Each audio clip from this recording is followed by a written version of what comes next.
Uma pressão violenta bate às portas da Europa. Cada vez mais gente quer entrar num continente que já não é tão rico. Em travessias dramáticas pelo Mediterrâneo, a Itália tem recebido milhares de imigrantes expulsos do Oriente Médio e do norte da África. A Primavera Árabe não trouxe só novos imigrantes para a Europa, mas também novas formas de protestar. Aqui na Puerta del Sol, em Madrid, como em várias outras cidades espanholas, mesmo depois das eleições que deram a vitória à oposição, milhares de pessoas estão acampadas pedindo uma solução para a crise. A Espanha mostra alguns sintomas das dificuldades da Europa no momento. O impacto é maior nos países sob crises financeiras. Grécia, Portugal e Irlanda. A ameaça de contágio assusta a Espanha. Estoy preguntando quién lo quiere hacer ahora. Luego voy a preguntar quién no lo quiere hacer. ¿Quién lo quiere hacer ahora? ¿Me ayudáis, compañeros, con el ojo un poco? ¿Quién no lo quiere hacer ahora? Con las manos cruzadas, si podéis, por favor. ¿Quién no lo quiere hacer ahora? Como no hay consenso, no podemos aprobar nada. ¿Estamos de acuerdo con eso, con que no hay consenso en este punto? Estes jovens estão acampados na Puerta del Sol, em Madrid, desde o dia 15 de maio, buscando um consenso sobre o que acham que deveria ser um mundo decente para viver. Deixam claro que são apartidários, ou melhor, suprapartidários. Nosotros somos un movimiento apartidista, no estamos a favor o en contra de ningún partido. El objetivo principal es el de exigir uma democracia muito mais participativa da que temos agora mesmo. Esse movimento é uma causa generalizada, é uma indignação sobre tudo que está acontecendo, é uma crise econômica que já está assolando o país tem 3 anos.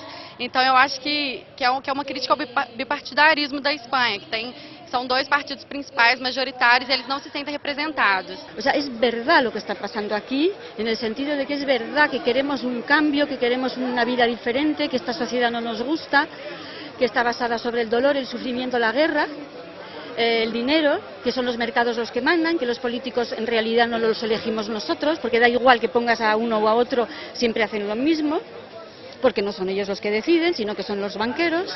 Y son los banqueros los que deciden las guerras y los banqueros los que deciden lo que comemos y lo que pensamos. Entonces esto es una cosa que se llama, y invito a todos los oyentes que se metan en internet y busquen lo que es la ingeniería social. La ingeniería social hace muchos años que está siendo estudiada en la Universidad de Harvard. Esto consiste en comprender cuáles son los mecanismos que mueven a la masa para que tenga todo aspecto de democracia cuando en realidad no lo es. Querem mudança, rejeitam a ditadura financeira, o aperto dos cintos como solução, como propõe a velha cartilha do FMI, que tanto protesto gerou também na América Latina de tempos recentes. Se instalaram aqui umas semanas antes das eleições municipais e regionais e batizaram esse movimento de democracia real, protesto dos indignados ou Revolução Espanhola. Quando contaram os votos, o PSOE, partido do governo socialista, sofreu a pior derrota desde os tempos da democracia espanhola. Indicam que o Partido Socialista ha perdido claramente as eleições en el día de hoy.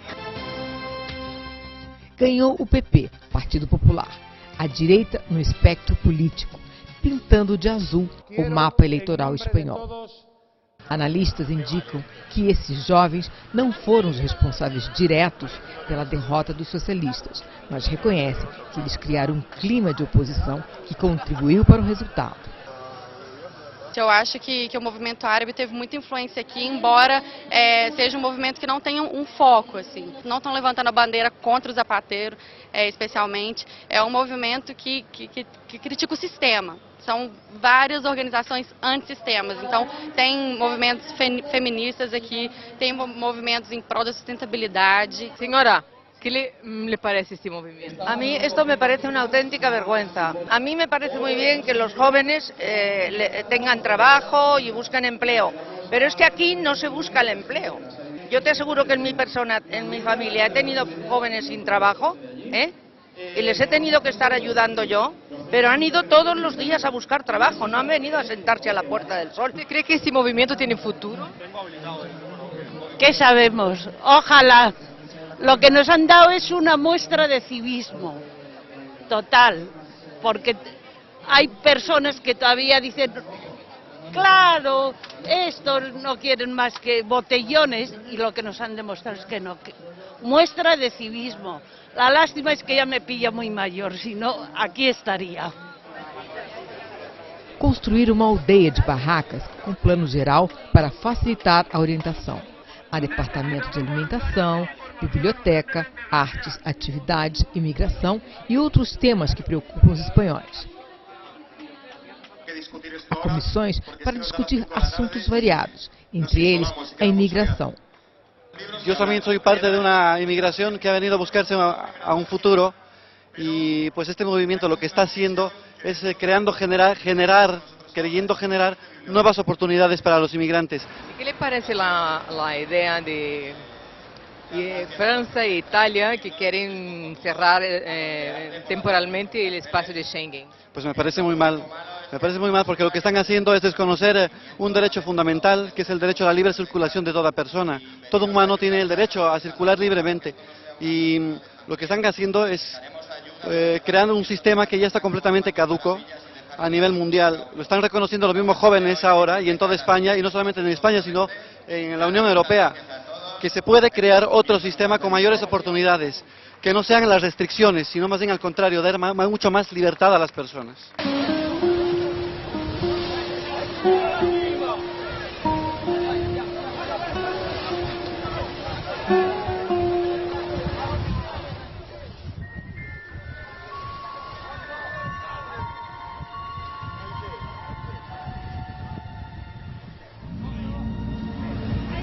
A crise econômica faz aumentar a rejeição aos imigrantes, que faz crescer os casos de xenofobia, mesmo em países tradicionalmente solidários. E o acordo de circulação de pessoas começa a ser posto em xeque, como mais um sintoma das dificuldades de um continente estagnado.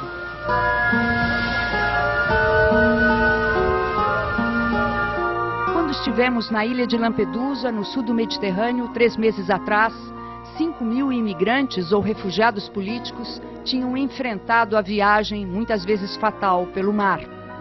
As estatísticas dão um número cruel de 1.000 mortos por ano. Chegavam assustados de uma revolução inesperada, tunisianos querendo trabalhar na Itália, mas principalmente na França, ao lado de parentes. Nos meses seguintes, com uma guerra em ato na Líbia, eles se multiplicaram. Muammar Gaddafi vingou-se do Ocidente, rompendo o acordo que os mantinha do lado de lá. 25.000 desembarcaram na ilha italiana, indesejados por todo o continente. Os ventos de mudança provocaram o êxodo que trouxe tensão a uma das bases fundamentais da União Europeia, os tratados de Schengen, assinados em 99, que foram o grande entendimento que abriu as fronteiras de países que já tinham vivido guerras entre si. A livre circulação de pessoas, 21 anos depois, ficou seriamente ameaçada. Probabilmente c'è stato sicuramente un difetto di comunicazione, tant'è vero che si è giunti per alcune ore alla chiusura della frontiera di Ventimiglia, per alcune ore si è chiusa la frontiera di Ventimiglia e quindi si è sospeso l'accordo di Schengen, che è una cosa assolutamente eccezionale e che segnala comunque uno stato di crisi in quel momento fra i due paesi.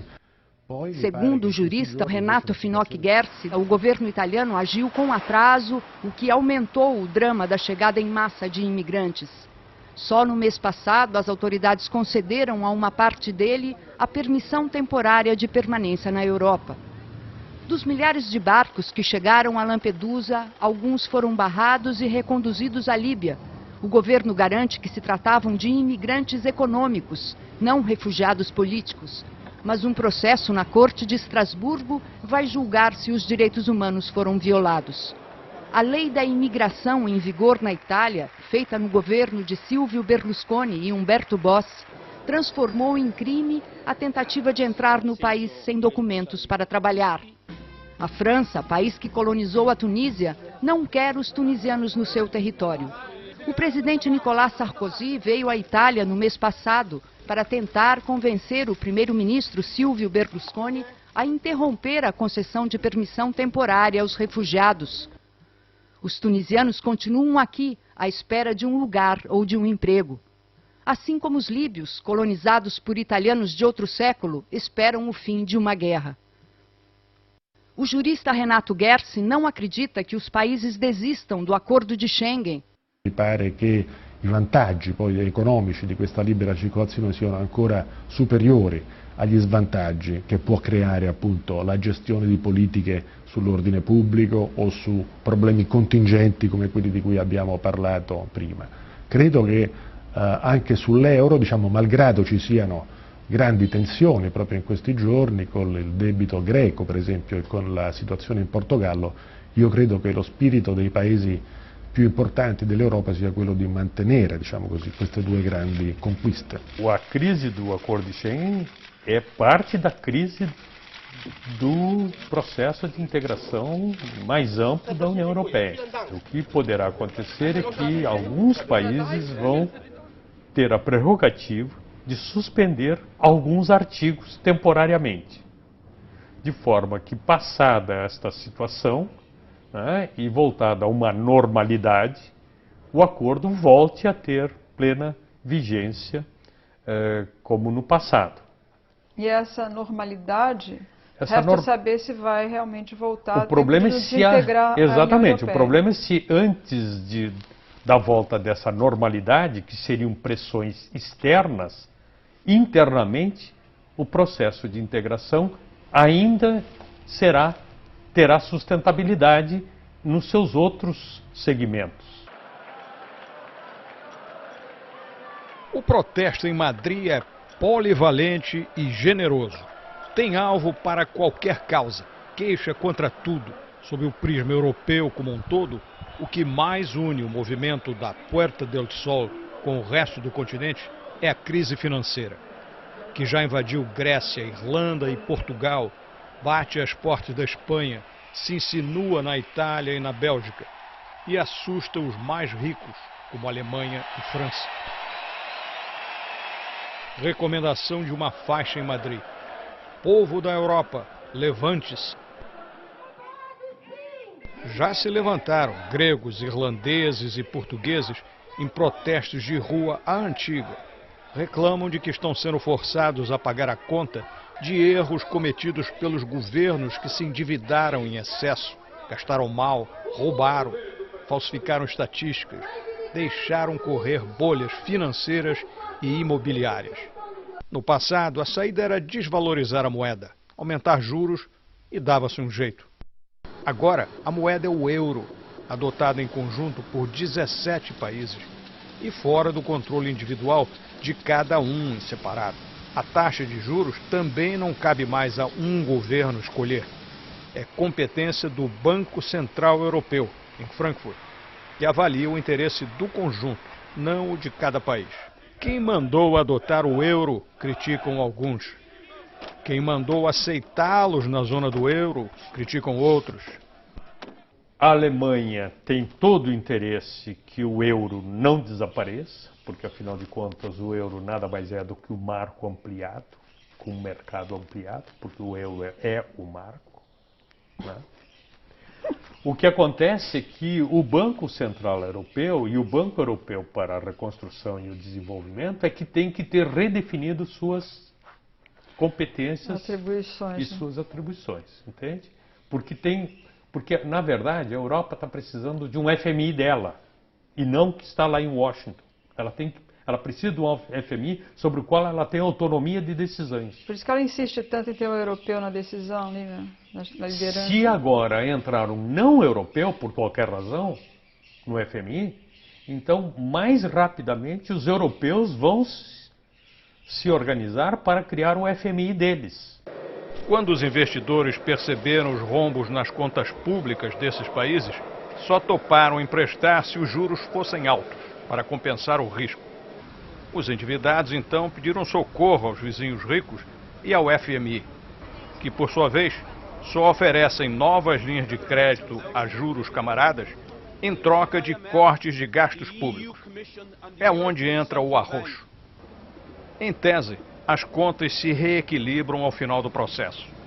Só que a austeridade provoca recessão, desemprego corte de serviços, demissão de funcionários públicos, redução de aposentadorias e de outros benefícios sociais.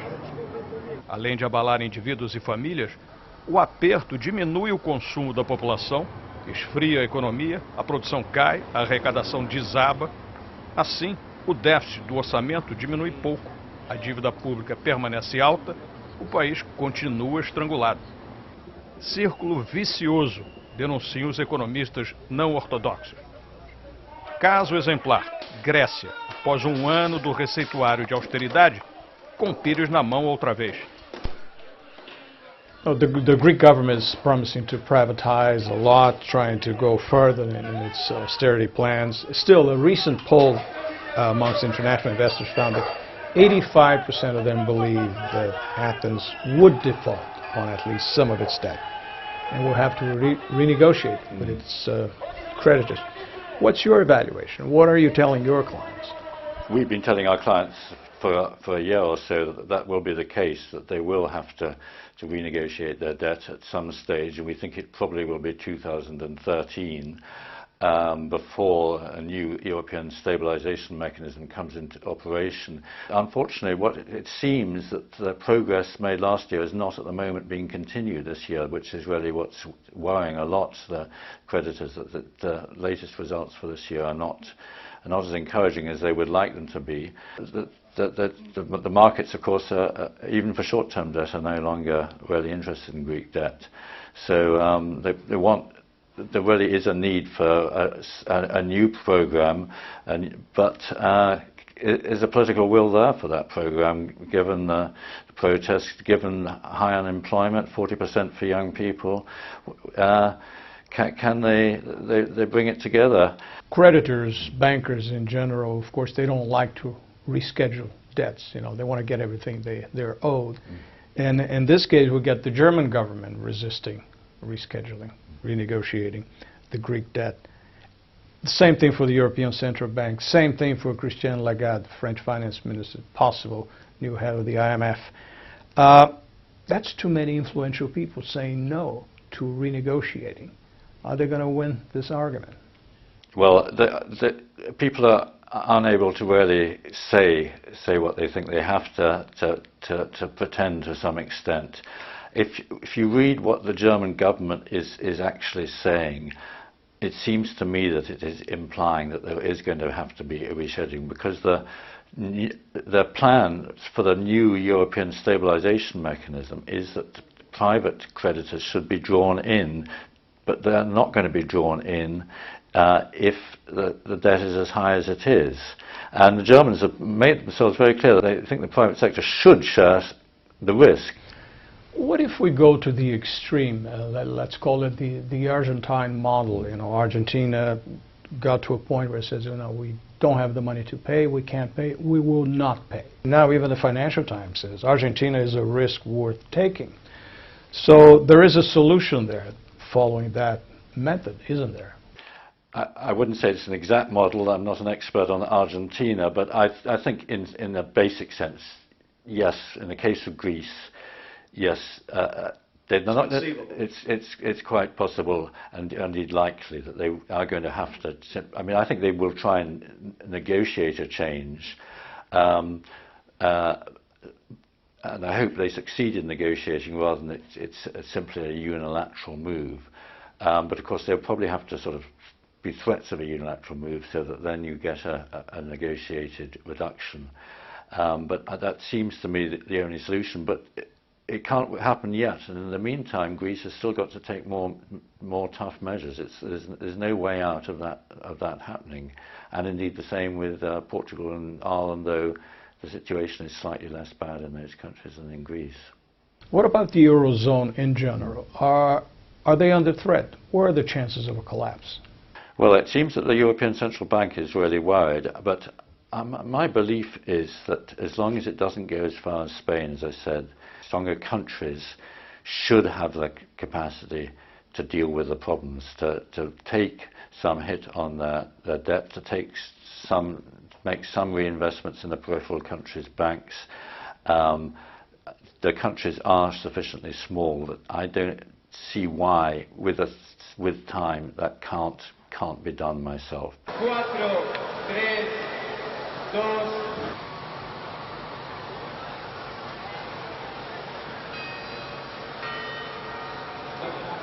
Empieza.